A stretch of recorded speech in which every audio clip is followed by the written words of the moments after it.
One of the Locked On Ducks insiders out there sent me this question, which means, of course, you get priority access in the mailbag. So, amongst other perks, you get a free 14-day trial. That link is in the description below. Certainly not a requirement if you want to get in the mailbag. But here's how this question came about and what it says. How much criticism should be on Terry, the O-line coach, for the inconsistencies given the injuries? I've heard whispers that he should be on the hot seat, but I don't agree at this point personally. Thanks, Spencer. Go Ducks. Don't know where those whispers would be coming from. Terry was hired ahead of last season when Adrian Clem, who was really good, left for the NFL.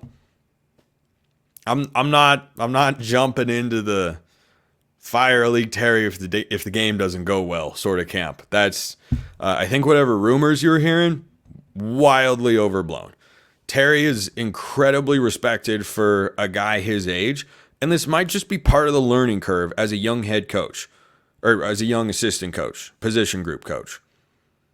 Dan Lanning went through those sorts of learning curves as a first-year head coach. He showed a lot of promise. He made some mistakes.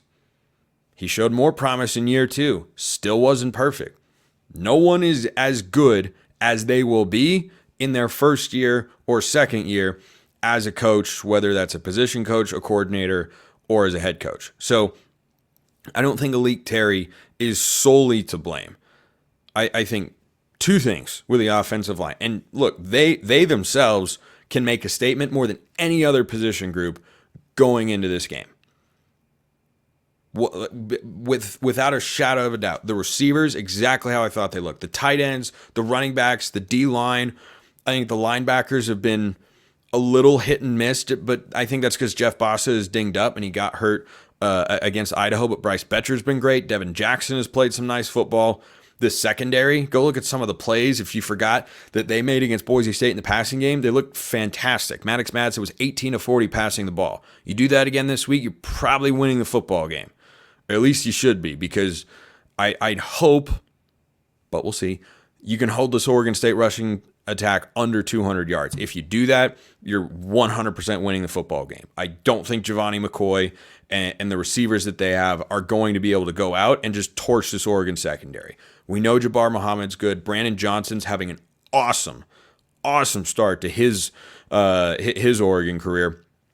But Nico Reed has played well. I think the safeties have been, okay, but the corners in particular, they've been awesome. So I think the defensive line also been great. There is no unit that we have more questions about or there's more discussed on this show or any other Oregon podcast out there than the offensive line. So for Alique Terry to say, well, hey, maybe he's young and making an adjustment, like it could be. It could also be you lost a Remington Award winner, which Oregon's never had before. Think about the great centers that Oregon has had.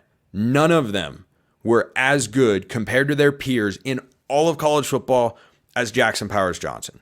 When you factor in that that's the position group, or that's the position rather in that group that is making the calls, the offensive line that's getting everybody situated, that needs to have great chemistry with the quarterback, maybe it shouldn't be a surprise that there's an adjustment period here. I am not punting on Alique Terry. And while we're on the subject of assistant coaches, I'm not punting on Will Stein either. I don't think those guys have their position groups or sides of the ball playing at the highest level that they will this season. I don't know that every unit or any unit was playing at its highest level through 2 weeks last season. I talked about this earlier this week. I'm pretty sure. I mean, the shows blend together at some point. But Week 10 Oregon plays Texas Tech and Lubbock last year and wins the game by 2 touchdowns.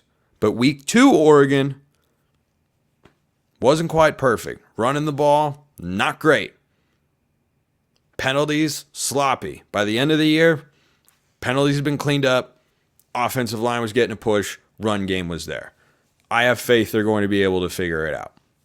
So I think for Alique Terry, there isn't a quick fix to replacing the most important position on the offensive line. I know people could go to left tackle, but I think with the quarterback of the unit role that a center plays, I think it's the hardest position to replace. And then you factor in that Jackson Powers Johnson also just did not allow pressures. And he also blew guys off the ball. He was his second, third round pick of the Raiders. I think it was second round, maybe. I forget. But he was an early round pick for a reason. He's really, really good. And then you throw a wrinkle into that group where you take Matthew Bedford and you say, oh yeah, he's hurt and can't go to begin the season. That's not the way the offensive line practiced in spring camp. That's not the way they practiced in fall camp. And that unit, more than any other position group, certainly on the offensive side of the ball, but probably on the defensive side as well, I think secondary would be the other one. Communication, continuity, consistency is of the utmost importance. It might just not be a quick fix. Oregon's offensive line might be better this week. They still might not be great. Gabriel might get sacked 2 or 3 times. But maybe the running game is a little bit better. I don't think that unit has just a one-size-fits-all solution of, it just has to be this. James Crepea, the Oregonian, reported that both centers have been taking snaps this week, both Charlie Pickard and Poncho. From our vantage point, the offensive line looks better when Poncho's at center, Nishad Strother is at left guard, and Marcus Harper is at right guard. But the coaches are seeing a lot more of that football team than we are, and they know a lot more than we do. Now, maybe they're just getting both guys ready, but I think that if you're still looking at that position and saying, we can have both these guys, there's something there that they feel like Charlie can bring to the table. Maybe it's snapping consistency. Maybe it's his communication with Gabriel. Maybe it's, I don't know. There are a million different things, but it is easy to look at the first 2 weeks and think it is going to be like this for the rest of the season. I don't believe that is the case. If it is, then we assess why it went that way, what went wrong, and who's to blame. But I think that it's too early to say it's this player's fault, it's that coach's fault, and they're not being good. Like, it's a collective effort, and it's going to be a collective effort to improve, and getting Matthew Bedford might be helpful as well. So that's what I feel about the offensive line. Another question came from an insider who asked, pod question, I know you were at your other job, but did you get to see the Peacock quote-unquote coverage? Oof, shots fired. What was your assessment? My one positive, I did not count any Bo Nix brother comments. That's good. That's a good one. I did watch and listen to basically the entire fourth quarter once the Southern Utah game wrapped up.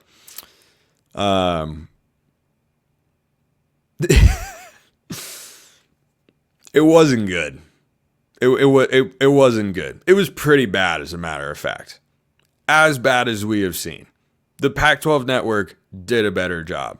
The announcers at times felt like they were disconnected from the game.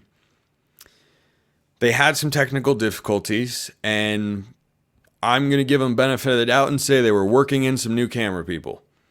Wasn't good. Here's the good news. This week, A-team. Jason Benetti, Brock Heward, Allison Williams. On Fox. No questions. No, I think Benetti is fantastic. I think Heward is sensational. I could listen to Brock Heward talk about football for a very, very long time. So I think the broadcast coverage will be better this week than it was last week. Hopefully the on-field product matches that as well, because that's what matters most at the end of the day. But I appreciate a question about the broadcast quality, because I can assure you, having the career that I do, I pay attention to it more than anybody I know nonstop. And the Peacock coverage, they didn't have a good day. Happens. But let's call a spade a spade. It was bad. It was bad. I'm sure they'll get better, but that was not a very good day.